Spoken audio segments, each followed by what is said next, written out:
And I did.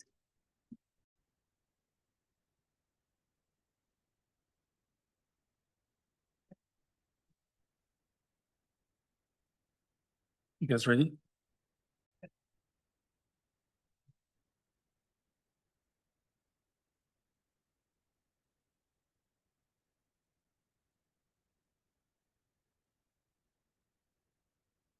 Up time or start time? Good. All right, let's start. Good evening and welcome to this October 27th meeting of the Bluff Village Board of Trustees. Clerk, please call the roll. Trustee Fisher. Here. Trustee Freed. Here. Trustee Hatch. Here. Trustee Renner. Here. And Trustee Ryder. Here. Thank you. Please stand and join me in reciting the Pledge of Allegiance. Pledge allegiance to the flag of the United States of America and to the republic for which it stands, one nation, under God, indivisible, with liberty and justice for all. Thank you. Next on our agenda, passing through the awards and proclamation are the consideration of the minutes of the October 13th, 2025 Village Board meeting. Is there a motion to approve these minutes? Motion to approve. Second. Thank you. Are there any comments, changes, notes to Drew? I see no comments. This is a voice vote. All in favor? Aye. Anyone opposed? And motion carries. Thank you. Next would be our non-agenda items and visitors. The village board, the village president and board of trustees allocates 15 minutes for those individuals who would like the opportunity to address the village board of trustees on any matter not listed on the agenda. Each person addressing the village board of trustees is asked to limit their comments to a maximum of 5 minutes. 5 minutes. Please state your name and address while approaching the lectern. Thank you. Hello, my name is George Russell, longtime resident of the village, 448 Gurney Avenue. I'm here with two of my fellow beach lovers. Rather than complaining about NSWRD escaping items, which still haven't been done, by the way, I'm here for what I think is a far bigger issue that has arisen down at the beach. Over 1 year ago, the village board approved a Rio development plan for the new yacht club compound. The only outstanding provisions were to obtain a building permit and have the architectural board of review approve the perimeter fencing style and colors. The yacht club hasn't been able to move forward with the approved plan because of financing issues. The slide that I have up there in front of you is a profile view standing on the lakeside looking west of the version that was approved. Their compound would run from 10, this is the south shelter, the compound would run from 10 feet off the shelter across to the new curb. The odor control facilities with NSWRD are over here. The boathouse, which will sit in the middle and will store those 2 power boats and miscellaneous equipment, was approved at a height of 14 feet, 1 story with a hip style roof matching the hip style roof of the south shelter. This past Tuesday, the yacht club met with the architectural board of review. The purpose of the workshop meeting was not to approve final colors, but instead was to review a proposed enlarged boathouse, now to be 2 stories instead of 1 with an enlarged footprint. Here's the graphic that they submitted last week. This also is looking at the boathouse, the proposed boathouse, looking westerly, so standing at the lake and looking back. The new boathouse is proposed to be 21 feet in height as opposed to the 14 feet, 2 stories. And this is a side view, a much bulkier view than what was approved with the hip style roof. If you know the south shelter roof, it is a very low profile roof with 1 ridge line and 4 very shallow sloping sides. I watched the video this weekend of the ABR after I heard about the meeting and heard to my amazement, staff tell the architectural board of review and the applicant that all they needed to do was have the ABR approve a final design. Apparently, it was determined by staff that the proposed changes were minor. The applicant left the meeting, and as far as I know, is thinking right now that all they need to do is come back in December with complete plans. And if the ABR signs off, they can apply for building permits. There was no mention of any return to the PCZBA for a formal amendment to the Rio, and no return to the village board. The ABR was going to approve this change directly. I disagree with that position, and I would like to show you why I and my fellow beach lovers are so concerned. This is a view looking at the North Shore's odor control building. The main pump station is over here. Here's the south shelter. Next slide, please. The odor control building that I just showed you in the previous slide is 21.5 feet tall. The new boathouse proposed by the yacht club is 21 feet tall. The top of that pole that I'm holding with the red flag right there is 21 feet. Just to give you a reference of how high 21 feet is. Next slide, please. This is a view of my wife's holding the 21-foot pole out on the beach. The front of the boathouse will be located right here. It's got a very steep front roof going up to 21 feet. The ridge line of the boathouse is going to be 2 feet forward of the south shelter. The front of the boathouse is going to be 14 feet east of the south shelter. That's after all the work we did to clean up this view, to have the wonderful work that Drew and Regis did with North Shore, to have the generator removed. And then this is what is proposed for our beautiful South Beach, a very over-designed boathouse. Next slide, please. So this is a view looking from the north towards the south shelter. My wife is once again holding this pole. You can just barely see it. That's the 21-foot height of the ridge line there. It looks like it's behind the front face of the east shelter, but it's actually 2 feet forward. The extended line of the south shelter is right there at that stake, 2 feet forward. Right here is where the front of the boathouse will be located. Next slide, please. Here's just one more view. It's very, very difficult to see. Here's the 21-foot height. Here's the front of the boathouse once again. And right there is the top of the south shelter. Next slide, please. There's one more view standing back by the entrance to the restrooms, which I think shows it a little bit more clearly where this structure is going to be located on the, proposed to be located on the South Beach. This is, once again, it's a 30-foot wide structure. This is where the front of that big structure will be. And if you remember the two profile views that were flashed up at the beginning, the front wall of that is going to go up. It's going to jog over. Then there's a dormer, and it's going to go up to this 21-foot height right here. And then back down. Next slide, please. Here's a view to compare that 21-foot height to and there's the marker on the 21 feet to the existing south shelter. Next slide, please. Here's a view looking north once again, standing at the south end of the south shelter. Here's the 21-foot height. The three lath are right along there, marking the front. These are all measured today, the front line of the shelter. This picture was taken at 2:15, and the 8-foot height of the south shelter was already casting about a 6-foot shadow across the beach. The pole of 21 feet at 2:15 a day was casting a 42-foot long shadow across the beach.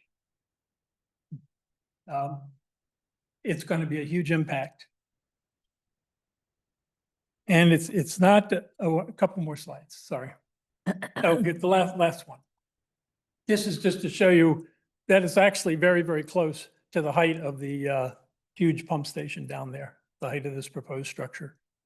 It's not only my opinion that that this is bad or that this should go back through the whole Rio process. But the zoning regulations clearly support me on this. And I've got a. Hey, George. So I was giving 5. Can you, you're already at 7. Can you, another 3 minutes and you're done? Thank you. Maybe my handout, and the others are for your reference.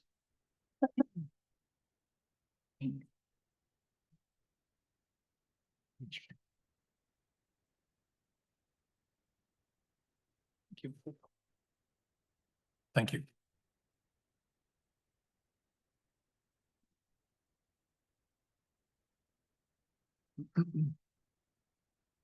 So go to the last page.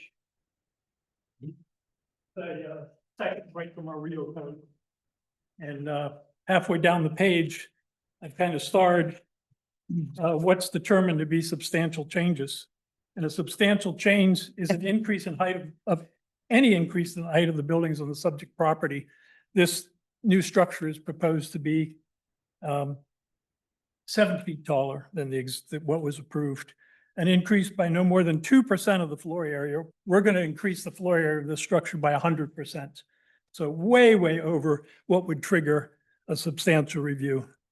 And then at the bottom, no substantial change to an approved Rio development may be implemented except upon the adoption of an mandatory ordinance by the village board, which ordinance may be adopted only after a public hearing and recommendation of the Joint Plan Commission and Zoning Board of Appeals, subject to the same standards. I love Sunrise Beach. I've worked hard. I invite any one of you, I will go down there with the flag and I want you to stand in front of this 21-foot pole on the South Beach to really get the impact of what that huge structure would do to our beach. It is way too high. We worked hard. I am a yacht club supporter. I worked hard with them to come up with a plan that was acceptable. We increased the footprint so that it's now only 10 feet off the shelter where it used to be 31 feet off the shelter. So they've got the same overall footprint. They've, they say they need more storage, but this enlarged plan, they're actually going to take away 2 storage racks to have this clubhouse. I don't understand it. I hope at least one trustee supports me on this so we can get this, if indeed it has to go back. It should go through the whole process. Thank you. I have questions. I have questions for Mr. Russell at some point. So let's, no? It's up to you, but it's public comment, so. All right. Thank you, George. Thank you for your care and your concern. And I'm also Lake Bluff Yacht Club lover. I'm a sailor.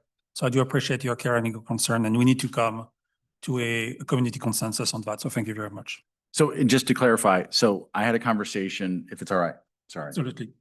Just to clarify, so Mike Croak, who's the staff liaison to the ABR, I think it's been talked about for a while now. The yacht club has had lots of beginnings with this project, and this may be another one of those. We don't know where it's going to end up. And we talked about, in theory, it could be, we didn't get to the level of this detail review because the plans that were presented to us at the time we sent it to the ABR was conceptual, was to send it to them and let them look at it and get some initial feedback because they're not even done with getting everything they have to get done to even get close to having a building permit. So if there's confusion about the reading of the code and we're going to follow the codes, and it was just an idea of this is a concept, let the ABR get first bite at it and we come back. Yes. The ABR meeting, and I Yeah. wish you all would watch the meeting. Yeah. They're moving forward right now with their final design. They got the message, this is approved. Yeah. You come back with the final design and we're approving it. Shockingly, the ABR members never talked about the impact of the beach, never looked at the overall dimension. So someone's got to call the yacht club right away because some poor guy is out there spending a Yeah. lot of money. I'll Trying to talk- get Understood. plans in 30 days. Understood. Yeah. Thank you, George. I'll make sure they're clear on that. Thanks, George. Nikki Collins, 217 East Scranton. George covered a lot of things that I'll try to scratch off my comments here. But a little bit of history here. Nan Caldwell's here. And it was George's wife Pam, actually, and I that kind of were the first ones to raise our hands and say, we have to fight for something good down at the beach. Because what was the first scheme that was presented by the North Shore Water Reclamation District back in April of 2022 was kind of appalling to us. Yep. And quite a few people, I think, because it was as part of the support for the underground tank, they proposed a new equipment building plus the restrooms, a nice addition, right? As an addition out to that building, coming out, blocking the view to the south and would force every beachgoer to walk all the way out and around that building. And we came in front of the village board. I'm sure some of you actually recall that. And we pleaded with the Water Reclamation District to please take another look and see if they couldn't relocate all that. They were proposing to keep that, remember the awful The generator, the yeah, we got a emergency pushback. generator. We got, Yeah. yeah. And I have to say, I thought their reaction was amazing because they did go back to the drawing board. They came up with a very clever idea of pulling that emergency generator. It's still down there, actually. It's up and it's between the buildings, screened now. And then, you can see they kept the toilets and the new pumping equipment all back. I mean, the view now at that beach, I hope you appreciate it. It is so much better than it was. It's so much more open and the eyesores are gone. So we just really need to get this, the yacht club right. And, I was stunned, as George and others were stunned to see what just kind of sailed through the ABR. Now, as a former zoning board member, I have to say, we often get a little confused here in this village about what the zoning board is supposed to do versus what the ABR is supposed to do. The zoning board is the first look, and it looks at massing, size, siting, uses too. But they're the ones that look at those things and discuss those things every single time they meet. The ABR focuses on the more finished things, materials, colors, signage, landscaping. And at the meeting on Thursday night, that is what they did. They dug into materials and things like that. They didn't seem to recognize anything about how this would affect the beach, how it would be sited. The petitioner made comments about, they focused on the east facade, talked about putting chain link fence at the north and south, seemingly not recognizing that whatever is on the north facade is going to be fully visible to anybody approaching the beach. And a lot of the south will actually be visible too. So 3 sides of this are very important. I want to make that point. Another thing, let's see, I'm going to try to skip all the stuff that has already been covered. But the idea of the approved concept was that it would be low and kind of align, relate to that picnic shelter that's there so that you have, something, a kind of an intentional design and it looks like everything belongs. Somehow it was stated on Thursday night that that was too expensive. Therefore, this new design was needed, which, as George says, doubles the area, is 2 stories tall. The use is now to be more of a social space. That's why they have more square footage to create more of a party space inside. And then the second floor is for storage. Which is a little odd when you think that they want to carry folding tables and things up and down stairs and all the, and all of you sailors know what, all the paraphernalia, sails and things they're bulky and they would be carrying them up and down stairs. I don't think this serves the yacht club well. It doesn't serve us. I just plead with you to follow the total approval process that is required for this plan development, that it should go in front of the zoning board and then should come in front of all of you as well. And I think I can just, I don't want to take too much more of your time. So I'll leave it at that. Thank you, Mickey. Right under 5 minutes, actually. Thank you. Hi,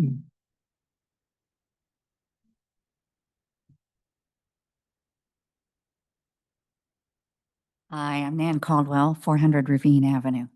And I just want to reiterate and support George and Mickey on everything that they said, because our beach really is a treasure. And those of us who use it every day, we absolutely love that vista coming around the corner, the feel of the open space, the water, the bluff, the colors, the sand, the rocks. And I just entreat you to approach this thoughtfully and carefully and aesthetically in a way where what we end up with is something that's functional for the yacht club and is beautiful for everyone else who comes down there to enjoy it. And it's not that we're against the yacht club, of course. The yacht club's important. It's a community builder, and anything that builds community in our town is a good thing for all of us. So that's all I wanted to say. Thank you so much. Thank you, Nan. Do we have another comments regarding the yacht club? So I will say I'm also a member of LBYC and I'm a sailor, and I moved to Lake Bluff 30 years ago just to be able to sail here, but it's absolutely special. The message I would like to say very simply is we have to help LBYC also build their space together. So let's all work together instead of saying, okay, we don't want that. Let's all work to say, okay, what is good for us? And we have a community of world-class sailors, literally, people that are number 2, 3, Gretchen is number 4. I mean, this is amazing. Okay, let's work together. And I do appreciate your feedback. I'm terrified by the 43 feet shadow, for example. So let's work together if you can help them and if we can all get together on that. Okay, Since the president has been able to comment, I'll comment as well. thank you. So I appreciate the work that these citizens have done. It's very important. I absolutely approve and applaud their interest in having storage for boats down there. I absolutely reject a social club, period.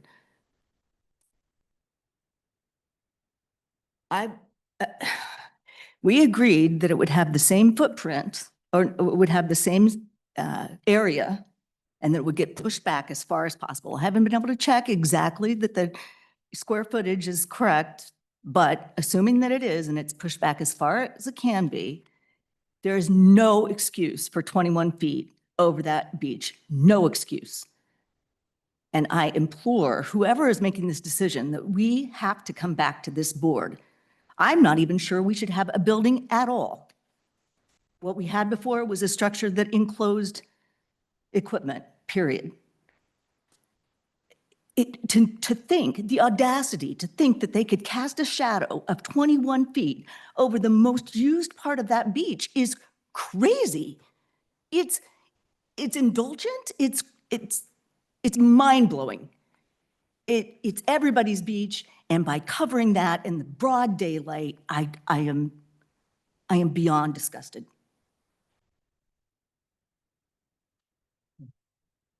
Thank you, Suzanne. Any more comments for the board? Thank you. Moving forward with the next item, that would be the village board sets. Sorry. George. Thank you.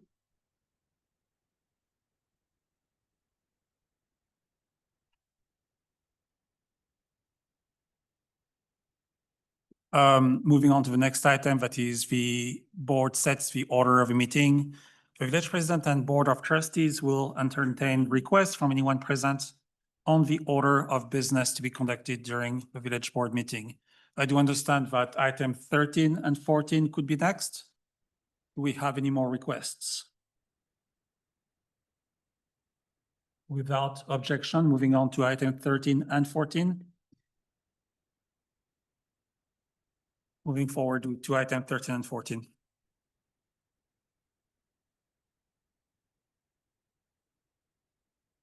Item 13 is an ordinance amending section 10-13-3 of Title 10 of the Municipal Code regarding special use permits for planned mixed-use developments. And item 14 is also related to the same subject, but would be a second reading of an ordinance granting final plan approval and zoning variations and modification for planned mixed-use development at 570 Evanston Avenue. I will ask for a motion for the first item, and we'll discuss both items at the same time. And when we'll have voted on the first item, if we vote on the first item, we'll ask for motion on the second item. Okay? Could I please have a motion on item 13, this ordinance amending the title 10-13-3 of our title? I make that motion. Thank you. Second. Thank you. I will read item 13 in this case. That would be, this is the first of two items before the village board related to the potential redevelopment of the two easternmost lots of Block 3. As you will recall, the village board granted development concept plan and preliminary zoning variations and modifications for this project at 570 Evanston Avenue on June 9th, 2025. On August 22nd, 2025, the village received applications from Block 3 LLC for text amendment, zoning variations, and a special use plan mixed use development, final plan with modifications for 570 Evanston Avenue. Proposed is a 4-unit condo building with interior and exterior access to each unit.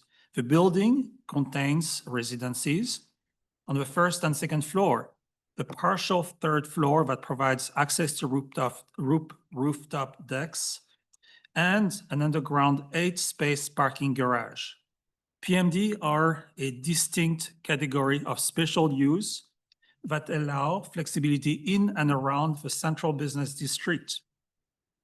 570 Evanston Avenue is zoned R-4 R4 Residence District. Currently, only properties that are fully or partially CBD zoned may apply for a PMD.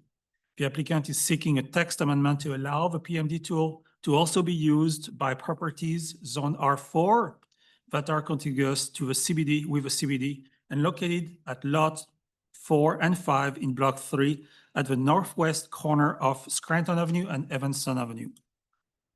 Though the property is zoned R4, the updated comprehensive plan suggests the village remain open to the development of multifamily housing and/or mixed-use buildings in strategic locations in and near the central business district, directly noting the southern half of Block 3 as a potential area, if you consult that plan.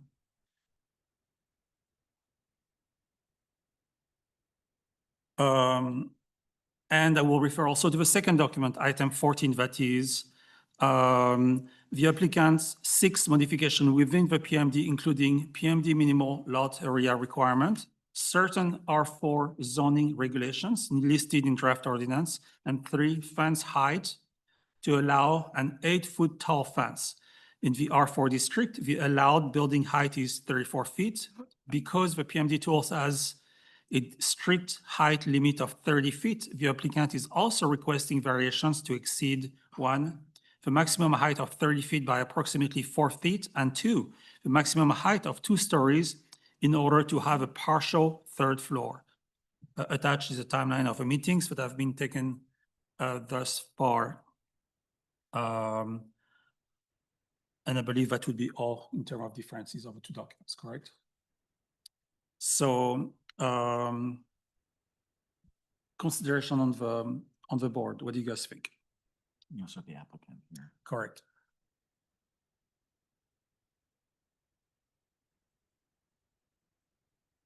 I think we've given this a lot of time and thought. We've heard from the community. We've had a lot of discussion and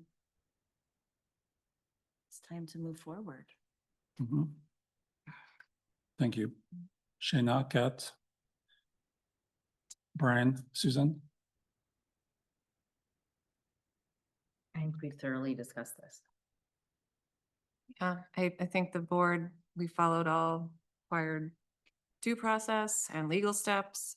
We also followed all practical steps to ensure community input at various stages, the ABR, the zoning board, and here at the village board for community comment. Thank you, Shayna. I agree. Yes. Thank you. Would the applicant wish to make a statement? Thank you. Are there any public comments? I do not see anybody in the room here. Do we have any public comments online? For those of you participating in this meeting through the Zoom connection, please raise your hand and you can be recognized at this time to comment on the 570 Evanston text amendment, item 13 on tonight's agenda.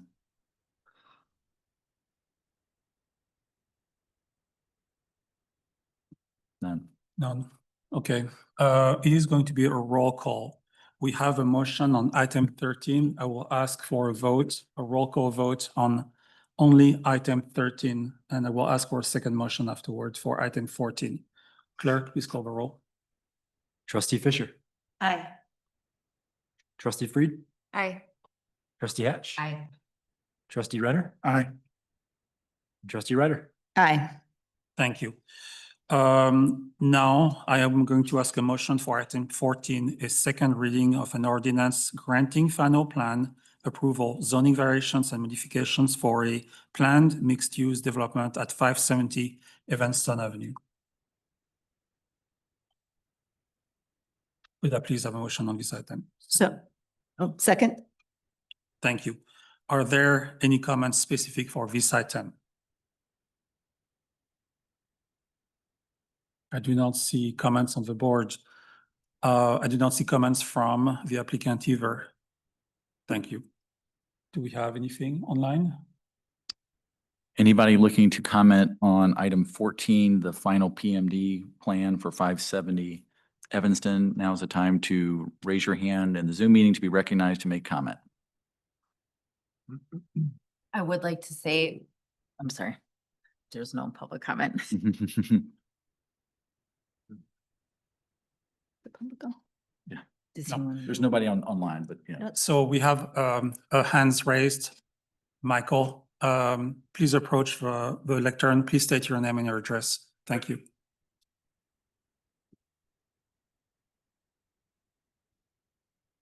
Good evening, everybody. Michael Goldsberry, a longtime resident here of Lake Bluff. I live over on East North Avenue, so I was just curious to come and get some updates about what was going on with Block 3 and hoping to get some more information, really. What I was curious about is the timing of this whole expansion of Block 3, the condos. It seems like we already have a big, huge condo development going in. And it seems like we should give it some time to see what happens, if it's a good decision or whatever it might be. I don't know why there's a big rush to get into this right off the bat. So I guess that was one of the questions I had is there a timing consideration that people are not aware of or some reason that you would need to move forward with it as quickly as it seems like it's going? So question one. Question two, there's also Stonebridge out there, and I still think that gets left out of the conversation about new housing here in Lake Bluff. And I mean, that's been going on since I was on the Planning and Zoning Board. I'm still pretty concerned about what's going to go in there.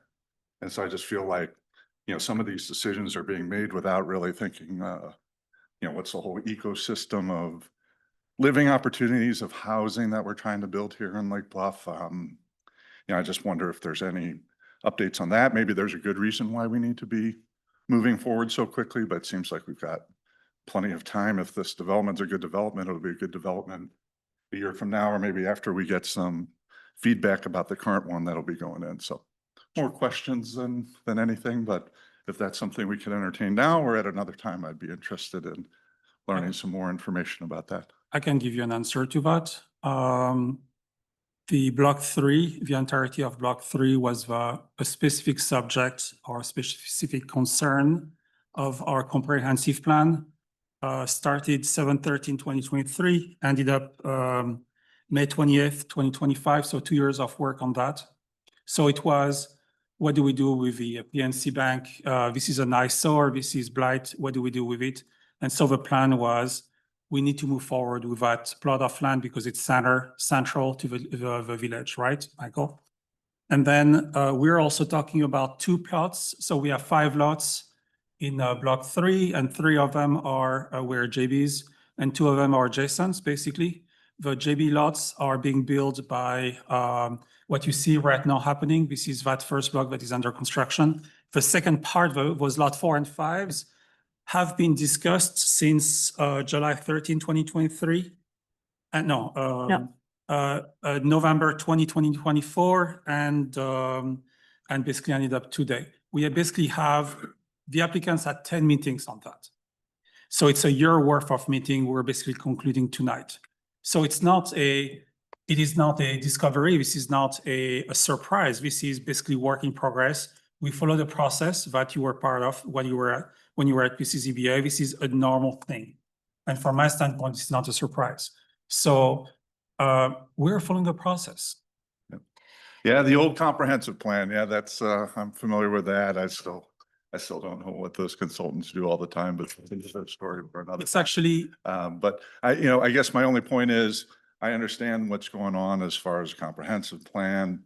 I mean, if that's really becoming the playbook for how Lake Bluff's going to develop, I feel like it should be a bigger conversation. I feel like a lot of people don't know that this is the check the boxes against all of the decisions we're making. I certainly try and pay attention to what's going on in the village. And this is a plan that was exposed in 2 different occasions at the public safety meeting. This is not a plan that was socialized at the village market for a full year.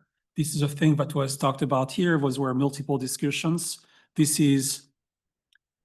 It is important. We have a strategic plan, be nice to everyone, and we have a comprehensive plan that is who do we want to be, what do we want to see? The streets, the sidewalks, the buildings, the zoning. This is what the village is for the next 5 years or more, okay? That's a plan that followed process as well. It's not new. It's also available on our website. I'm not kidding. I'm sincere when I say that. It should not be a surprise. yeah, I guess the timing of the extra development was a surprise to me, and maybe that's just me not being as aware as I thought I was aware on everything.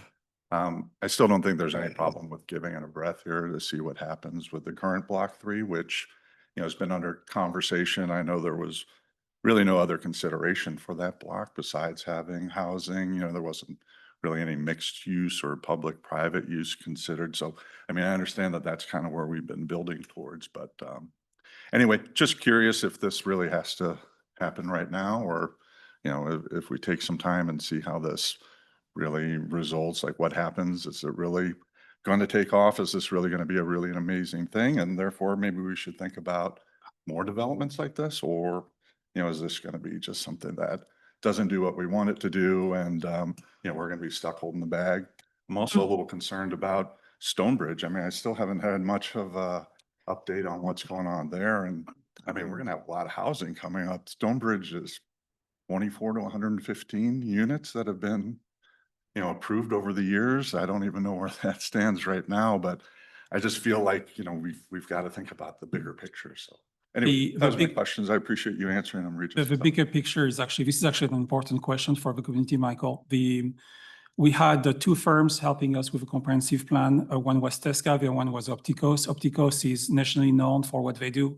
That is creating communities that are livable communities that are showing all different types of housing. So from the big blocks to the individual houses. And I think that development on block 3 is interesting because we have a first block, the first 3 lots that are a block. Okay, it will be very nice, pretty expensive, but nice. And then we have on Evanston going down north and Scranton, a single family housing. What we're building here is actually following what the comprehensive plan that calls for the missing middle, that is a gradation from blocks, block 2 and block 1, all the way to basically what is Scranton. So what we're providing here is a 4-block unit that looks like a house. It will be a gradation toward individual housing. And I think, I've been part of this process. I think this is actually very well done. Drew? I'm just going to give you an update on the Stonebridge. The update, there is no update. After the litigation, it's been sitting silent and zero activity. So, That's all. I just want to go, Yeah. just say, I don't know what the big rush is to do the second phase of Block 3, if you will. And then I don't know what's going to happen with Stonebridge. And I think that's going to have a bigger impact than people realize, depending on who comes in now that the mansion's gone. And, that's not part of the plan anymore. I'm assuming everyone's thinking of all of this, but I was just curious to get an update on everything. So thank you. Thank you. Are there additional comments on the board? Yeah. Go ahead. Susan. No, go ahead. No, I just wanted to point out, I'm not sure if people have looked at the actual design that is going in place there. It's not going to be the same as the one that is in the PNC Bank space. It actually does a really nice job of transitioning from the single residency living into the downtown area. And we considered that, and we were all extremely impressed when we finally saw the drawing. And it was a very well-considered, well-thought-out plan brought to us by a family who we had been working with for years to try to develop this space. So this wasn't out of nowhere. This is not a surprise. This has been on the books. And if you can see from this illustration, it's beautiful. It's not an obtrusive or obstructionist building. This is a residential transitionary housing, and we need this kind of housing in Lake Bluff. We hear this all the time. We need a place for residents to be able to age in place. We need grandparents to be able to stay around. We need all these options, and this provides another option that is different from the PNC Bank. That's Thank you. I was just going to add that I can appreciate what Michael's experiencing when he walks by and sees this big building going where the PNC was, and then hearing about this additional construction. And if you can remember, several years ago, we had proposals for a single building covering the whole block, which obviously didn't go through. The design choices that the designers have made, that architects have made here, really has done, in my opinion, an exceptional job of making that this building transitional. And as to the timing, I think no one would like it better than this board if there were willing developers to come forward with a plan for Stonebridge. We have owners, property owners here who have a plan, and the plan has gone through 2 years of the process to be approved, and it worked with the community, the immediately surrounding community extensively. And so if we had that kind of property owner, developer effort at Stonebridge, believe me, you'd be hearing all about it, but we have silence from those property owners. I think my perspective on why this is happening so one on top of the other is that the market has finally gotten to the point that supports a 2-story building, because all you heard 10 years ago, or even less than that, is that they couldn't make it work. For fewer than three stories wasn't economically viable. And we're finally at the place where 2 stories plus an elevator is economically viable. And that happened. I mean, many of us have watched it happen, and property values have changed, and they changed for both parts of Block 3 at the same time, I think. So we have something far better than what was proposed years ago, far less bulky than what was proposed years ago, and an honest effort by the property owners and the designer, the architect, to transition to single-family housing. So I appreciate, though, I just drove by the PNC Bank building. I thought, uh-oh, there it is. All of a sudden, it happening after years of nothing happening does seem sudden. But I think of it as market forces finally supported the development that we deserve on that block. Thank you, Susan. Any more comments? Thank you. I did not see any more comments.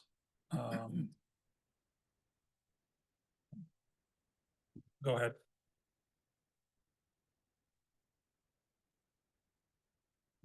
Name is Brian Oakman at 117 East North Avenue. I spoke last week.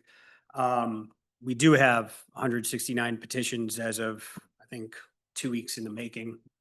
So there are community members that are against this respectfully. It seems like we're a little too late to the game.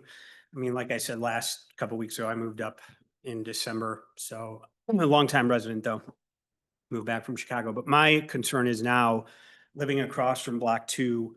I'm wondering if you can answer the question just on how this paves the way to what Block 2 looks like. I'm reading, I think, later in the agenda that we have an excavation waiving of the bids for the property that the city owns, the White House 33, I think it is, east north. How this affects the landscape within the comprehensive plan that I've read, with those rentals that we have there, because I think I've heard of conversations around renderings and plans just from neighbors. And that's on the record. I'm just curious from you if you can answer, do we have any plans in the immediate future for Block 2 where we have time to fight these things, where I can maybe engage the community? Because it seems like we don't have a lot of people here for things like this. And there are people like that gentleman back there that aren't aware of this. And I wasn't aware of it until a neighbor came up. You probably know him, Lee. And there are some disagreements I have with that gentleman and a few other neighbors too. I mean, I completely, I'm for this, but there are some things that I don't like, but, and I'm sorry, I've said some things last week that I disagreed with, but, yeah, I just want to know how this paves the way for Block 2 going forward, just so I can hopefully educate the community. Okay. And if there's no answer to that, that's okay, but. No, I'm happy to answer. So your timing is actually really very good. So originally it was in November, the Plan Commission Zoning Board of Appeals was going to take on the question of how much volume of structures could fit under a ceiling, if you will, of Block 2. And on the East Scranton side, the PCZBA has talked about, at least in the comprehensive land use plan, the idea of allowing 3 stories on the CBD side of the street, and on the north side of the street, about 2.5 stories. And so the first step in that is to work with TESCA, the village's planning consultant, to come in and model the surrounding properties, the neighborhood, if you will, and then start looking at different scale and volumes of structures, massing, if you will, so that what is the appropriate amount of volume of that space that can be filled with, and also trying to respect that if there's trees of quality and so forth in there, so that it's not so overwhelming to the neighborhood, but the idea that it would facilitate multifamily. Right now, the village's multifamily zoning regulations don't necessarily produce multifamily products. And in fact, we talked about this at the comp plan update, was that the multifamily products that you see in Lake Bluff and the multifamily district can't even be built under the current regulations.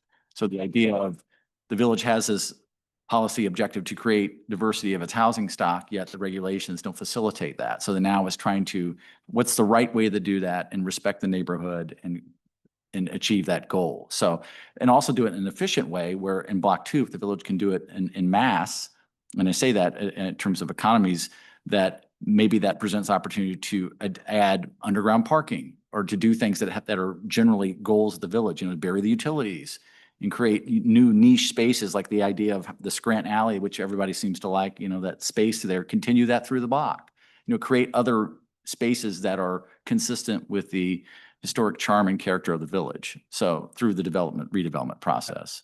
So That's December, great. yeah. Great. And I guess one last question is, I mean, just with how this has gone, I'm not going to go back and read every minute that we have going back to whatever it is, 2022, 2023. But I just want to be sure that you will welcome the community's thoughts and questions going forward for that block moving forward. Or if this is something that, is just within the comprehensive plan, this is what you guys want, this is what we're going to do. But I mean, is there any sort of due process that we can have with the community if The village absolutely wants you to pay attention and to participate in that process, because the village succeeds when the community participates in the conversation and the village's plans are community driven, right? So the idea of projects happen when long-term planning meets regulations and they marry together. That's what's happening now in Block 3 to some degree, but it could be, and this is not as of right. right? They had to change, amend the code and provide zoning relief to achieve this. Yeah. So there's still some flexing involved with that, Okay. but in a perfect world, everything marries. Great. This is a story that is 20 years old. Literally, that's a story when that bank went up and was Oh, for yeah. sales. Yeah. Some of my friends were looking, we should buy that. That should be a story. That's 20 years ago. So it's a story that comes to a conclusion tonight, Yeah. literally. Yeah. Thank Great. you. All right. Thanks, guys. Thank you. Yeah. I just want to briefly say thank you for coming back and thank you for the thoughtful Yeah, questions. I think you guys will see more of me. We love I that. do want to get the community involved when I talk to friends and everything, whether I'm at the Rib Fest or whatever, and they're like, I don't know what you're talking about. And I'm like, guys, get more involved. And after you said a couple weeks ago that not a lot of people are showing up, well, we have 169 petitions for this project on Block 3, but the community is not showing up. We do have lives. Some of us We have don't. kids. Yeah, you guys don't. No, I'm just kidding. But I mean, I think that, this is, put on the back burner for some people. It's a Monday night at 7 o'clock. I get it. But, if I can be somebody who can show up and talk to the community, so be it. We really like that and Yeah. I look forward to having you back soon. Yeah, thanks for having me. Thank you so much. I do not see any more comments in the room. Do we have any comments online? If anybody wishes to make a comment participating in the Zoom meeting, please raise your hand. You can be recognized at this time. No, sir. Thank you. So we were at item 14. I got a motion on item 14. We had board and public comments, and it is a roll call or a voice vote? It's roll call. It's a roll call. Clerk, please call the roll. All right, trustee Fried, Aye. trustee Hatch, Aye.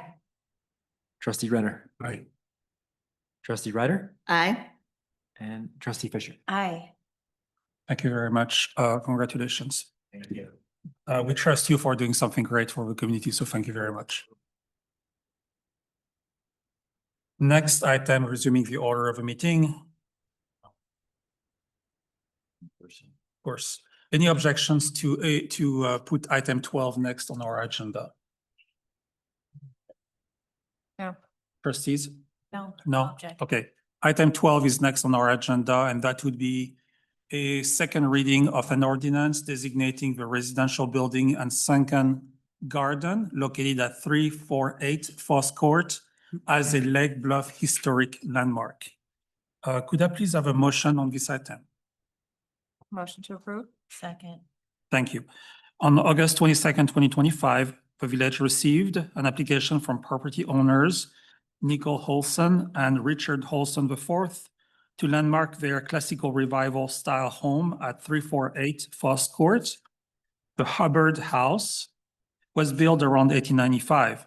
The Village Historic Preservation Surveys revealed that the home was owned by Chicago's Marshall Fields and Company and was used as a retreat for their female employees.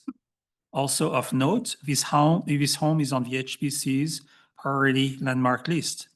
At its October 8th, 2025 regular meeting, the HBC conducted a public hearing and unanimously recommended that the village board designates the residential building and sunken garden at 348 Foss Court as a Lake Bluff historic landmark. If approved, this would be the village's 32nd active landmark and 39th in total. Please note the applicant is planning to build an addition above the existing garage in the same architectural style as the current home. The HBC discussed their planning improvements and had no concerns with the changes, which are acknowledged in the draft ordinance. Any comment on the board?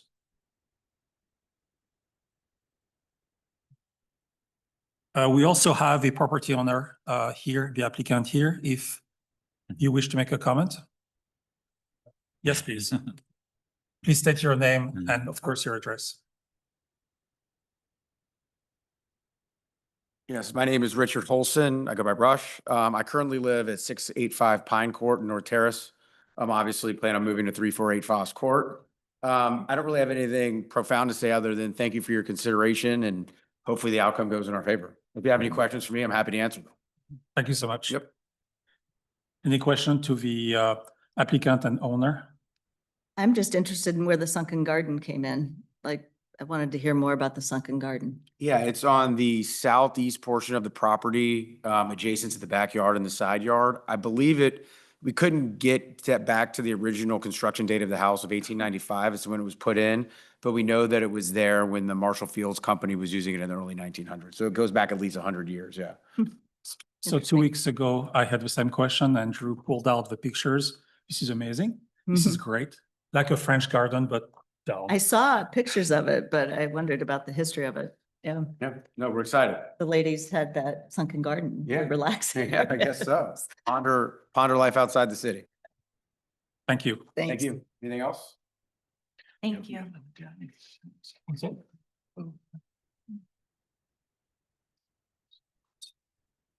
Um, any questions on the board?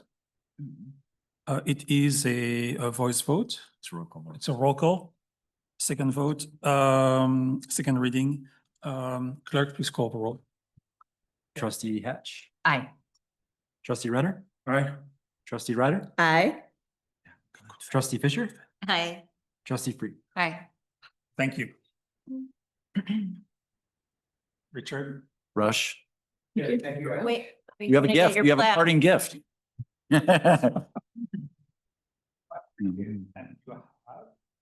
A picture. Ah, Thank you very much. Appreciate it. thank you. You too.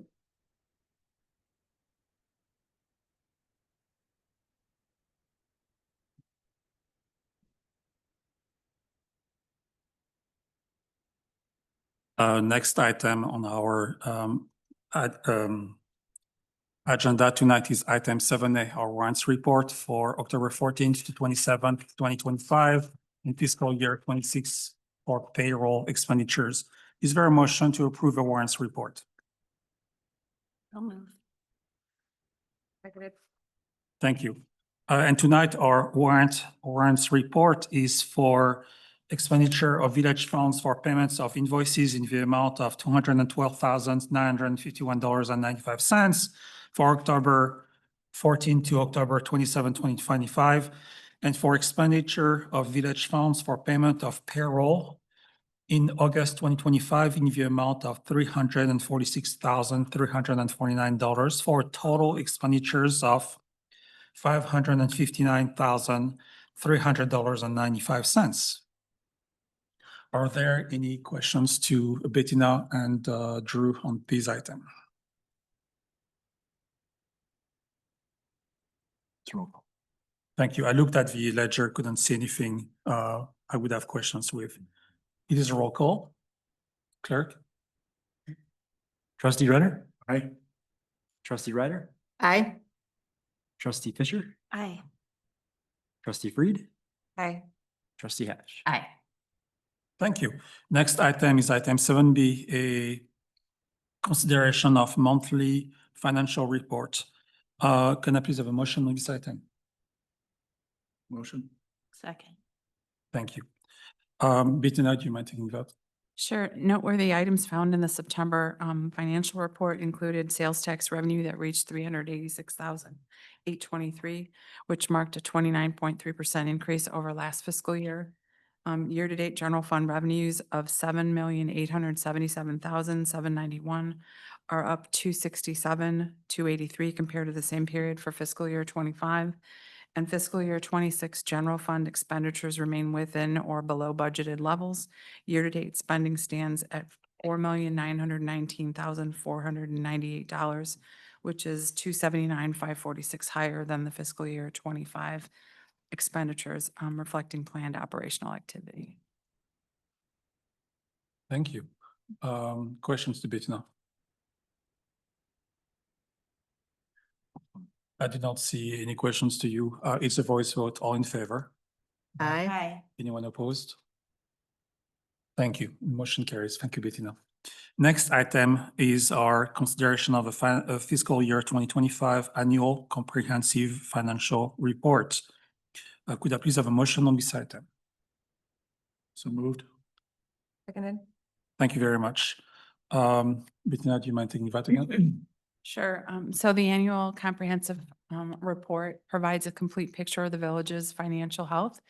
It's comprised of basic financial statements with footnotes, a transmittal letter, and management discussion and analysis with budget comparisons and statistical information for the past 10 years.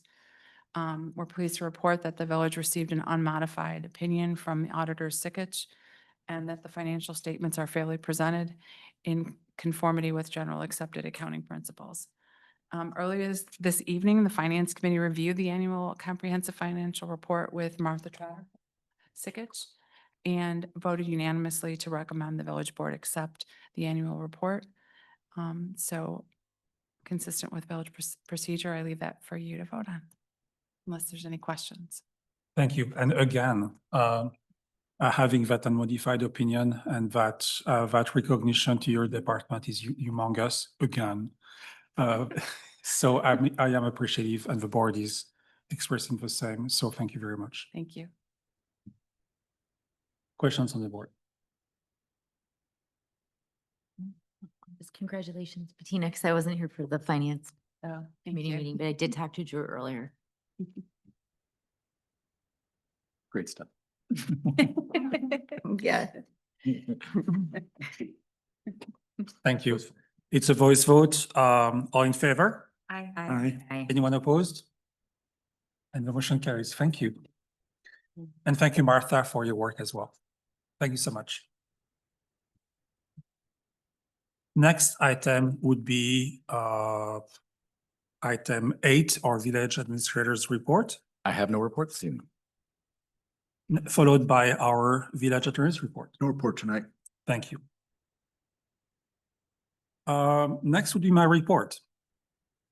And for that, I have about 3 items. The first item is I'm really sad to hear that Clara Gable decided to move on. And so I'm very sad to report that Clara will be leaving us on November 7th, 2025. So thank you, Clara. Thank you, Clara. Thank you. We're excited and so sad. Yeah. You deserve everything. So thank you Yep. for the hard work you've done for us. Yeah. Please don't be a stranger. So thank you very much. And this is actually followed, this is a mass exodus in the village. Graduate student intern Aidan Burling is also moving on. And so Aidan, you're not here, but thank you very much as well. And so Purposely, he was supposed to go. In terms of, That's what an intern does. he sprouts wings, gets a couple job offers, picks his favorite one. but sometimes they get attached, okay? So thank you, Aidan, if you're listening. Yep. So next item is a little bit more difficult to achieve for me, to bring about. But basically, what we have received, our next discussion is about an executive order to protect at-risk Lake Bluff families from ICE. We have received quite a few letters from the community. I received a few phone calls about that from different types of people in the village. This week, we also had a Tribune article talking about our neighbor, Mayor Leon Rockingham, signing an executive order protecting families in North Chicago from behavior from ICE. Okay. Now, we cannot have a long conversation. This is not on the agenda. This is my report, but I'm asking for guidance for what could happen next. And so I will say a few things first, and I will ask for your thoughts on this subject with goal to provide guidance to our staff. Okay. So I have approached each of you individually, and I've asked you what your thought about that, and you all want something about this subject to happen in the village. That's number one. Now I understand that our action would be symbolic. We cannot prevent ICE to be in the village, or we cannot people to be detained. I'm attached to the rule of law, and I'm also attached to due process. What we're saying here is people are mistreated in the process. It is a loaded conversation. This is a very sad conversation. I'm personally attached to that 70-year-old gentleman in North Chicago who was tackled by 3 ICE agents. The guy was tackled to the ground. It is not necessary. It is a sad conversation. So to this effect, we have had a few conversations. I understand that the results of this conversation could be an executive order, but it would be better to be a village ordinance, correct? And so the result of this very conversation could be a few things. We could do nothing about it. We could prepare and set aside a resolution pattern after North Chicago or other communities, Waukegan and maybe Lake County, and put it on the side. Or we could prepare this ordinance and submit it for on the next village board, for example. Or we can have an alternate decision by consensus. One thing I would like to say is I also talked to Trustee El Shemas at length in the last couple of days. Rafi is favorable to this action, but is also wary of putting these to votes in 2 weeks from now. It should be, from his standpoint, it should be something we prepare and we have ready if we have people that are basically detained in Lake Bluff. Okay, so representing the voice of Rafi in this very second. And I will ask you all to what are your thoughts? What do you guys think? We have people from Lake Bluff who have been detained. If that's a factual question that he was raising, the answer It is, was. the answer is people have been detained. I didn't know what. I've been in communication with school leaders about impacts to Lake Bluff families, some of whom have family members that have been detained and are struggling for money, groceries, and other things. And legal help and other things. So it is an issue that's already impacting our community. And it's having real practical and financial consequences for our community. So the question I have is what can we do that will have real and practical impact? Because that's what's needed here, right? And I think so many of us are wanting to be given ideas, tools about what we could do. And perhaps you know of some, but I'm concerned that we join a growing chorus of towns who voice their opposition, but we don't have much more to say besides that we oppose. I'm just concerned about that. I mean, we're already gratefully in a place that, we're not allowed to help. There's already regulations for the police when it comes to this. So they're not allowed to help or prevent any sort of arrest that's being done. We can't do anything to keep an arrest for happening on the village green, on the gazebo. We can't do any of that. All we can really do is make a statement of support to say that, this isn't something that we're going to allow people to access our resources. My questions to Drew were more like, are we going to allow them access to the beach? If there's something that comes in from Great Lakes, what if they want to use our police resources, whether or not that's our flock cameras, which is my number one concern. I already know that they say they can't unless you toggle a button. Neither here nor there, but are they going to be able to access our water if they need stuff? Are they going to use, what are they going to be able to do? And what can we actually regulate? And I think that those questions are outstanding. I did talk to Rafi for a very long time. And I think that, his stance was more articulated in that he doesn't want to put a target on our back. This hasn't become an issue yet. So by us flagging it, then do we become a target? Are we drawing attention to ourselves? And I think that's a realistic conversation to have. I did talk to other people about that within my own household who fall in that category. So it was really interesting.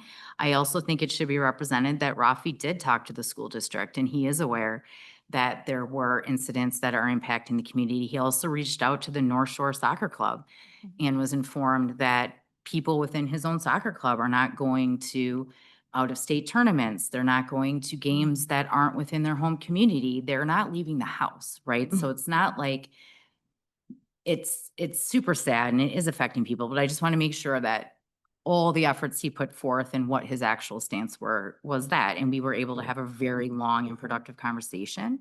To me, I think it's important that you're in a community and they know that this is something about, we're not gonna let you be, drawn out of school. We're not gonna let things happen, but we don't have a lot of control over it. So I understand the hesitancy in cracking open another social issue that we just dealt with in June, a different social issue, which raises a whole nother thing. Do we deal with social issues in this venue, right? So like I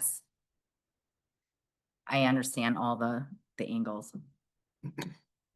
But I think we need more information on what we can actually do. Thank you, Kat. I'm so grateful that Rafi did the work he did. He always is very thoughtful and thorough. I think one of the things why I like local government so much is because we are so connected to the true impact of our decisions. And I think local government really is the heart of government. And whether it's playing a small role in a domino effect of communities linking arms and standing up if and when we need to be louder, or just once again, giving reassurance to our community members who are currently being impacted that we care, a loud reassurance. And though we have ad nauseum discussed the social implications from June and have all been healing over that, this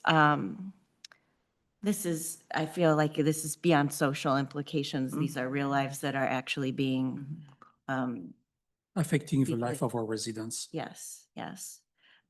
So I know that I'm happy to share resources with anyone who, and Shane and I both can, with what people are doing to help community members here and outside of our community. But in the meantime, I'm very supportive of us making a definitive statement, even if it in some levels feels that like it is symbolic only. I don't think it is. I think it's more than that, but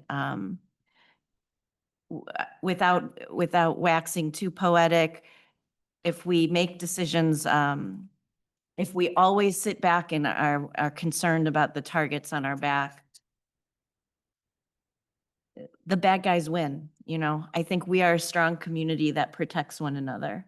And on this topic specifically, I'll take that target. Thank you, Terry. Mm-hmm. Brian?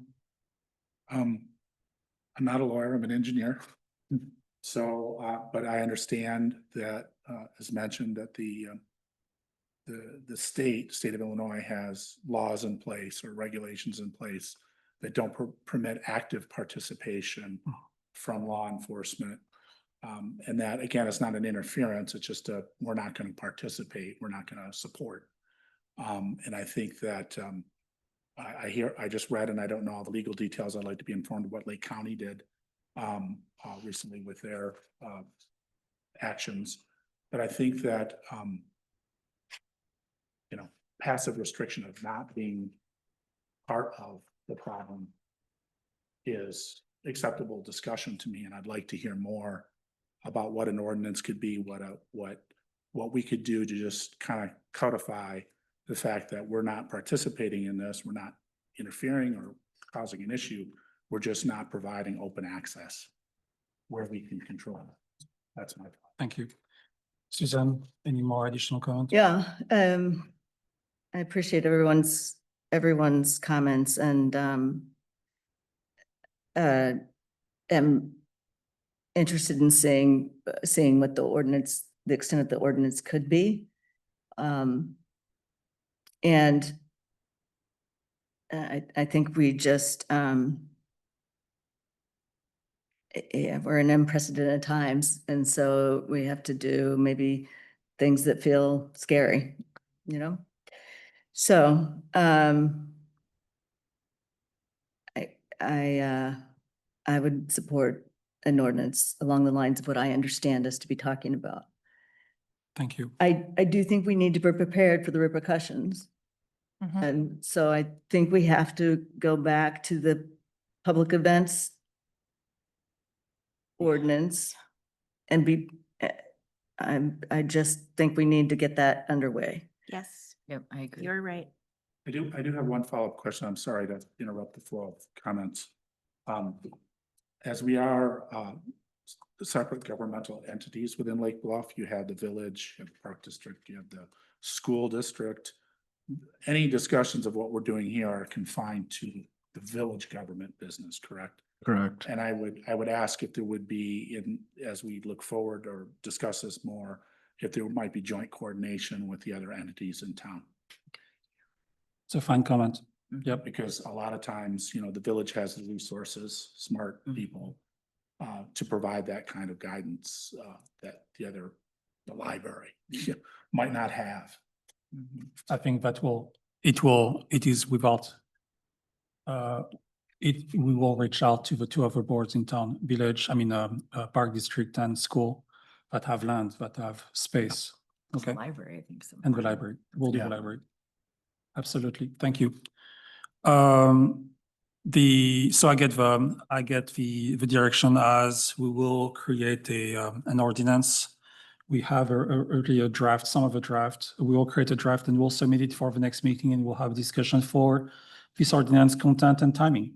And we can, I would suggest, provide, there's only about, although the number is increasing every week now, but there's only about 10 government entities, maybe more than that, that have actually adopted something like what, the draft. So we can summarize that for you so you can see what everybody's doing. There's a lot of similarities. There are some that are more expansive, and the ones that are more expansive are more legally suspect, I will just say, pushing the envelope. So there's that category of what we can do by ordinance. And then there's the whole other universe of expressions of support, expressions of as a, just not really a legal law, but just expressions of Proclamation. sense of the village as to what's right or wrong. And then there's the whole issue of another universe of support resources, things like that the village can do without passing an ordinance. So we can provide information on what everybody else has done, the scope of the legals, right, the scope of what the village can do under the Trust Act and under the federal Constitution and the 10th Amendment. Thank you. Peter, do you know what the city of Chicago has done? City of Chicago, the mayor issued an executive order similar to, in some respects, similar to what we prepared. You'll see this when you get the summary. City of Evanston also did something. City of Evanston is significantly more broad than Chicago did. And of course, North Chicago issued an executive order. There's a difference between an executive order and an ordinance passed by the full board. We'll explain that too. It's certainly more on solid ground when it's an ordinance passed by the village board as opposed to an executive order issued by the mayor. Thank you. Thank you. So we have Sorry, direction. one One last comment. I'm sorry, I keep thinking this is gonna be probably a workshop or something. Yeah. In terms of an additional proclamations of support, or just general feeling about this, does the village in its position of having legal expertise, can we provide information, not advise, provide information to community businesses on their rights? So the answer is yes. Some communities have provided signage that informs federal officials about whether they're invited onto the property. The key part of that type of thing is it has to be accurate. It can't be aspirational about what we would hope federal authorities would or wouldn't do, because if we issue signs or messages that are more political, and I don't mean that pejoratively, but less legal and less factual, then we start to get into some First Amendment issues, which we don't want to do. But the answer is yes, the local governments and state and county governments are providing resources, information, et cetera. To that point, I was going to ask you, Charlotte, the idea of bringing this to a workshop to talk about all these different alternatives to include villages, special events policy, Mm-hmm. this potential action, as well as a proclamation of support and also an update on all the various other public bodies in the area. I think that's kind of a fine. complete. I think that's fine. I think the most important thing is, the important thing is we stand in support to other communities. That the workshop, we should of course reach out to other bodies. The thing that has been stuck in my head, and I keep thinking about North Chicago right now. The thing that has been stuck in my head is a quote from Martin Luther King that is in the end, we'll remember not the words of our enemies, but the silence of our friends. Okay, this is important. And so yes, a workshop for where we can work together to support and to have more ideas is important. Any more comment before I move on? Now moving forward. So the next item is item 11, the acceptance of a correspondence. Correspondence was delivered to the village board in the informational report on October 3rd and 10th. Is there a motion to accept the correspondence? Motion to accept correspondence. Seconded. Thank you. All in favor? Aye. Aye. Anyone opposed? Thank you. Motion carries. Next item is item 15, an ordinance guaranteeing a variation to install an accessory structure in the front yard at 400 McLaren Lane. Is there a motion to approve this ordinance? So moved. Seconded. Thank you.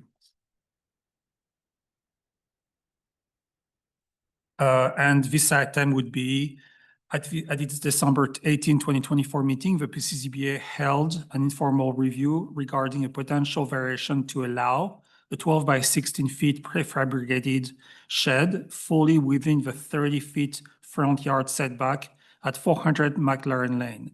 This property is a corner lot with McLaren Lane immediately to the east and unimproved Park Lane right of way to the south. The zoning regulation states that the front lot line on a corner lot is the shorter boundary along a street or public right of way, meaning that the front line is along Park Lane. Accessory structures are not allowed in the required front yard setback. On September 5th, 2025, property owner Christopher Bennett requested a variation to allow a shed that would be located approximately 10 feet from the front south lot line rather than the required 30 feet. On October 15, 2025, the PCCBA held a public hearing on the request and unanimously voted 6-0 to forward a favorable recommendation to the village board, subject to the condition that additional landscape screening be added. And it also says the new plan includes 4 feet of green along the south fence line. Any question to Drew on this item? I should have asked you in advance, Drew. I apologize, but I do have some questions.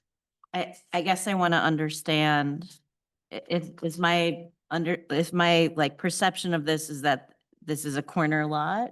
Correct. So that's why there's not really like a backyard situation here? Well, it's the way the zoning code works, the short side of a lot, because it is a corner lot, even though it's right away that's likely never, ever going to be built upon, given it's contiguous to the Skokie Preserve, Mm-hmm. is that by definition is the short side of the lot, so it's the front yard, Mm-hmm. even though it's effectively the side yard Yes. and it's behind the home, but given the way the zoning code works, and like many do, it's the front yard, so. Gotcha. I just And wanted that- to make sure we yeah. clarified that and talked through it because given what, I want to have robust discussions so that there's a clear discussion and a clear track of why we make certain Yeah. amendments or Variations, thank you. Yeah. Yes. And the PCCBA, when they talked about this, I mean, that was the obvious, why is this lot different or situated differently than other lots? Well, that's exactly why, because it's contiguous to the Skokie Preserve. It's adjacent to right-of-way, which will likely never be constructed. So it's uniquely situated. Mr. Bennett, the property owner, is participating through the Zoom meeting if you have questions for him. Thank you. Any more questions on the board to Drew and Mr. Bennett? First reading, voice vote. I do not see any more comments. This is a roll call. Yes. First reading, voice vote, voice vote. Voice vote. It says roll call here. And so it's a voice vote. All in favor? Aye. Anyone opposed? Thank you. And the motion carries. Thank you so much. Next, it's a voice vote. I'm sorry. I was reading wrong document. The next item is item 16, a resolution waiving competitive bidding and authorizing the execution of a construction contract with Di Tommaso Excavating Limited of Lake Forest, Illinois, for the Village of Lake Bluff 33 East North Avenue demolition project. Could I please have a motion on this item? Moved. Second. Thank you. At the direction of the Lake Bluff Village Board, staff secured bids to demolish the structure on the village owned property at 33 East North Avenue. As you will recall, two bids were received, one for $33,600 and one for $44,378, but no contract was awarded due to concerns regarding worker safety and the potential for a future developer to absorb the expense. Since that meeting, staff has prepared one, an estimate of likely expenses if the structures are retained, and two, a summary of total demolition costs. As you will see, maintaining the structure will result in an ongoing cost, including utilities for sump pump and alarm system, and fire security alarm monitoring for the vacant buildings. If the structures are demolished, these recurring costs would be eliminated, leaving only landscaping expenses for the property. Relatedly, the joint PCCBA will begin updating the R5 multifamily zoning regulations next month. As such, staff believes redevelopment of a site is unlikely to occur within the next 36 months. Should the village board choose to proceed with demolition and site grading this year, a proposal has been secured from Di Tommaso Excavating Limited in the amount of $43,700. Will this project impact any trees? I'll let Jeff answer that detail. if That's all right.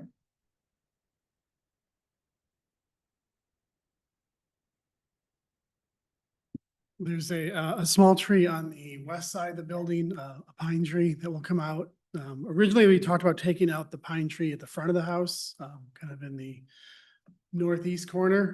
Di Tommaso thinks he would just back his truck up down the driveway and be able to demolish it without taking that tree out. There's a large oak tree right in front of the house that he's supposed to protect. They may have to trim one of the limbs that extends on, it's almost touching the house, but we'll see how he can get into the side and then knock it down that way and then take everything out if he's approved to do the work. So trying to minimize, there are concrete steps right by that oak tree that they'll have to remove carefully, and some other things that they have to touch where it's in the root zone, but you can't demolish the house without doing that. So it's about being careful. So this is just for the tear down. I'm looking at page, I don't know what page this is, page 10 on the, I see a bottom line number that's a bit higher than the 43. So I want to understand that a little Yeah, bit. could you explain why that work is I don't know if I separated have out? the chart in front of me, but Here, give me a second. there to bring it is, up. there was a cost to have the gas disconnected. There's a separate cost for asbestos remediation. And there is one, we had separated the water and sewer Yes. because basically he would just hire somebody and mark it up. So I thought I could just hire the water sewer separately and avoid that. So there are other things besides just tearing the house down that are expenses, but Yes. this contract is just to remove the garage, the house, fill it up, grade it, and grow grass. So I'm curious Drew, what is the difference two-part question. What's the difference that, aside from it being somewhat of a safety hazard and the expense of, what's the difference in what we save from the ongoing maintenance? The big question is how long does the process take? Yeah. And I think the conversation held earlier this evening will give you some idea that this is going to take a while. Yeah. We thought we were going to start next month with the zoning board going through and doing the modeling. The chair says we're going to be missing a couple members. Can we punt to December? Holidays? You know, it's like everything takes longer than you think, right? And so I think if it's any indication based off our experiences, it's going to be at least 3 to 4 years before this gets moving again. I think at that point, the economics may give you reason to do it. Beyond that, the idea, I think it was mentioned previously, that you have an attractive nuisance for a property that the village is holding on to. And I think the neighborhood would be like, what's going on? How long is this going to stand? There's nobody occupying it. You know, I think it raises more questions than it answers. And I think ultimately the vision is to take it down. And then I think it's just cleaner if it's done. And then my other question is, does it make it easier to, is it more attractive, or do we recoup that cost somehow down the line? I think that is something Trustee Eshelmas said he would be interested in pursuing that later if and when the village ends up presumably selling the property to some developer down the road. The village could ultimately hold the property. You know, you just never know what the development's going to look like. Maybe that becomes a green space. You just never know at the end of the day.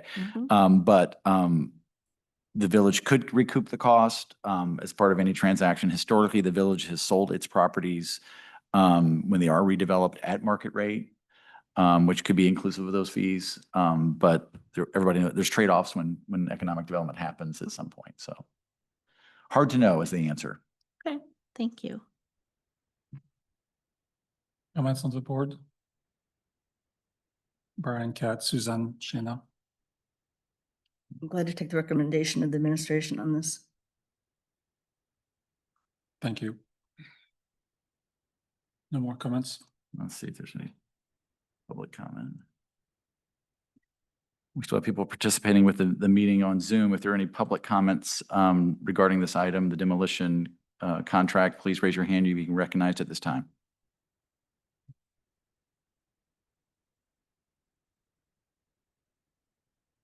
Thank you. Doesn't appear to be any comments. Yep. Thank you. So it's a roll call vote. Clerk, please call the roll. Trustee Fisher, Aye. trustee Fried, Aye. trustee Hatch, Right. trustee Renner. Aye. Trustee Ryder. Aye. Thank you. Next is our trustees report. Do any trustee wish to make a report tonight? I wish to make a report following up on the conversation we had at the beginning. I'd like to make a specific request that we measure the area being proposed to be occupied by the yacht club to ensure that it is no greater than the area, square feet area of the old compound. Further, I refer the board and the administration to the consent decree dated 1969, for which I'm a beneficiary through the prior owners of my house. And they had an agreement in place. The village was a defendant in that case, but the agreement is that the only structures that are permitted are the structures that are permitted for the NWSRD, DS, I get that right? And no other non-park uses of the 200 square foot property that we own are permitted. So I would like a revisit of the 1969 decree and for us to strongly encourage that we do not have a building there. We have an enclosure, but not a building. So I recognize that that's not on the agenda, but I would like some further research into this issue. I'm very concerned about the proposal that's in front of us, or apparently not in front of us, that the ABR has apparently approved. Can we have a moment to I'd love some clarity on the process, because I completely agree. I'm not excited. I'm not happy. So I'd love to know what's going on there. Yeah, so there was a Rio plan approved that had the plan that Mr. Russell showed earlier that there was a structure as part of that original plan. The village issued a license to the yacht club. I know. And there was a general guidance on the project, if I remember from the ordinances, substantial compliance with the plans. There is a Rio approval process that will be followed in Rio regulations. Again, there's been lots of starts with the yacht club. There hasn't been a finish yet. They came forward to staff with that concept and they said, this is what we're thinking today. There's a new person leading that project, different person than it's been in the past. And we said, why don't you, the next meeting that was coming up was the ABR. They have to go to the ABR regardless, just like the meeting or the project that was in front of us tonight. Sorry, in front of you all, 570 Evanston building. They went to the ABR multiple times to get feedback. The idea was send it to the ABR, get some feedback on the project because they still don't have all their ideas and what they're going to do. So it's clear to some of you are not happy with this different scale of a structure. When they gave us the drawings, I don't know, I can't recall that they were scaled. It was a concept drawing, right? Here's some inspirations that they were looking at. So if I recall correctly, I think the license agreement allows them to, gives the yacht club certain rights pursuant to the license agreement. I'd like you to send me a copy. Sure, I can recirculate that, but I think it did include. Yes, social I know. events. A building did not include a two-story building. Yeah, it did And the not height include it. is, I feel like the height was absolutely discussed big at like, deal. we did talk about. Was it. the daylight the plane popping was out. absolutely discussed. Yes, Popping out Yes, front was a yes. big deal to Susan. I remember that. So there is a process to, it will follow the process. So you'll see it presumably if it requires that level of review, if they deviate from those plans. So, but That plan deviated. it's a concept. This is what they were kicking around, right? Again, a lot of starts. So That is the community's beach. That is the community's sunshine. And that belongs to the community, not to any subset of that community, period. And I think it's a little concerning to say like, well, we're having revenue issues, so now we're gonna build a bigger building to have social events in to Yeah. get more money. Like, wow, that's bold. It doesn't even give more, it doesn't even give more storage. That was shocking. It took away storage. yeah, and I'll tell you again, the concept that they were talking about last week was still, just, they were talking about, do they even get electricity to it, right? This is still very primitive structure. So We have a It's- duty under that consent decree to preserve that land. We have a duty. We cannot be granting Rios and amendments to Rios in violation of that consent decree. Just a question on procedure. I'll have comments when it comes before us. So the license that was granted to them, is this the old one? Is this basically the license that was granted? Or there's certain characteristics of that license for the request that we got a copy of that. And if they came back and followed everything within the license, they would go through the ABR for final approval within the constraints of that license. Are they? and the zoning approvals. So can the zoning board decline their application even if it complies with? They the can't decline the license? application, but they can say, they can recommend no, then the board would decide Okay, so the license doesn't give them full authority to just go start. no. Okay, that's my only procedure. So if it goes through the process, there's a lot of discussion there, even about what was originally discussed. Okay, that's all I wanted to know. If this concept goes through the process. If it does. You're right, yeah. And the full square footage of this compound is important. What I have on this is the width. And if George is correct, they gained 20 feet solely on the south side. I don't even know how many feet they gained on the north side, which means that there should be a pushback against the bluff, at least some amount. I realize that it's a rectangle and it's not 20 feet pushback, but there's got to be some pushback there. And I'm not convinced from these drawings that we've gotten it. And I don't think the license, well, if this is what has been tentatively approved, it doesn't have any depth tentatively approved. And again, I don't want to get into my opinions, but I'll just say I'm more concerned about the depth than the width, but that's just my personal. By far, which then the width was a negotiated agreement, Yeah, right? The width. I'm concerned about it taking up the views of the beach, blocking the views of the shelter.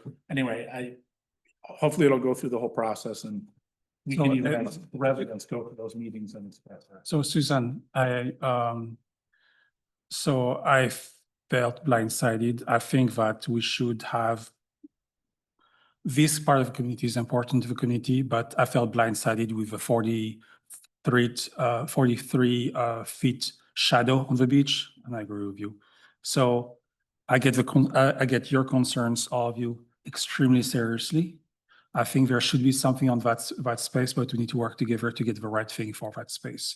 And so, no, I'm not okay with the 43 feet, 21 feet. I'm like, well, it's pretty high. That's actually higher than the pumping station. So let's work on that. So I get your comment very That seriously. overlooks a parking lot. This is over the beach. They're like, Where we get the sun, yes. So thank you, guys. Thank you. Okay. Any more comments from the trustees? No? All right. Next, we have an executive session, a short executive session, I hope, tonight. And that would be, may I please have a motion to go into a closed session for the purpose of discussing personnel pursuant to the Illinois Open Meeting Act, and that upon of the adjournment of the closed session, this regular meeting will be deemed to be automatically be adjourned by the same vote without the conduct of any further business. Can I please have a motion? So moved. Seconded. Thank you. It's a roll call. Please call the roll, clerk. Trustee Ryder? Aye. Renner, Ryder, they sound. That's all right. Ryder? I've been chuckling at that a lot. Aye. Okay. Trustee Fisher? Aye. Trustee Freed? Aye. Trustee Hatch? Aye. Thank you so much. This concludes our meeting tonight, the open part of this meeting tonight. Thank you to anyone in attendance today. And have a great evening. Bye. Mhm.